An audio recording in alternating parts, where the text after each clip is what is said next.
Maliko kan anga fulbe belajele bi kibara no mambulo kada buloga ore mali jamana nyemo ulu ka wuli ka jodo sefe ayira la ka foko ekol karamo mo kemenani ko ulu kon nebe sarawar futa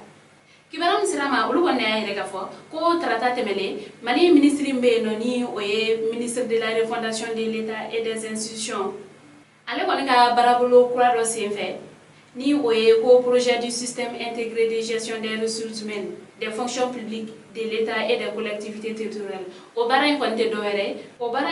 doere ko ka furba chakeda o ka ulu bara o ka se ka ulu fese ka se ka amo bela jele ka keta do. O bara prayen o woni damne liste fe ministre ni oye Ibrahim Ikasa Maigay ale ya yire ka fo ko o ga wilika jodo sefe sega do ya yire ka fo ko école karamo kemenani nyogona ko ulu kon be sarawal futa sansa ko wafena ko o wari ko o musaka beta jo sefa wari milliard kele ale ni million bisabani wolonglala ale ko na yire ka fo ko ale ka barabulo kuram ko ni ndam ne tola fleni ko o ko ni kunte dore ko jamana ka se ka o ko ni ka war bota o ka ulu no ya ko anni wari yere ko ni manye bodi ko wari tayoro o ko ni ka se ka fese ko udo ko uga system kuram ko ni ndam ne tola fleni ko abnage kalutan nani konnala ko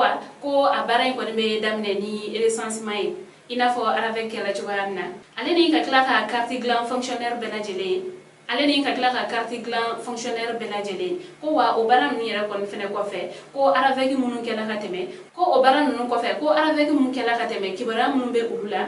ale ni mogo ka kibara laba munu tala ko ulu flaw kon mena gere nyokona ka daje no ya soro ni mogo munu ko ma papier nyanga mi keni ko ina ko sabla ko ma jama ko ni be no ko wala sa u kana ta electrati la jona ko ulu kon be dobo usila ko o bela jele me ke sababu ni ka barata ya ko o chaya ni ka kla ka dadi ke jamana ale yere ka sorola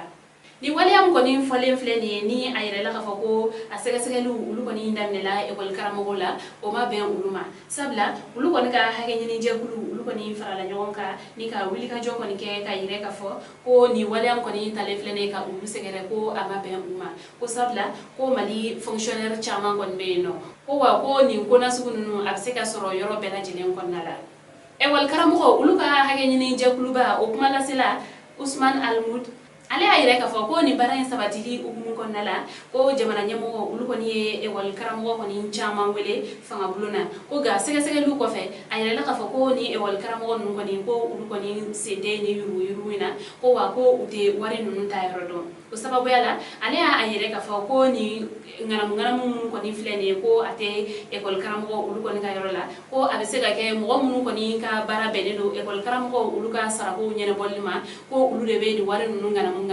ko gana afala ko école karamo aturuna da ulu de kuna ko ni te be uluma ko ulu be alanyini ministre fe aka wuli ka joto utele a fonctionnaire to mun be kaseka ulu ko ni fene ka sega luke ko wa ko o ko fefene ko ministre akon ka hage to nyini ka nyasi mali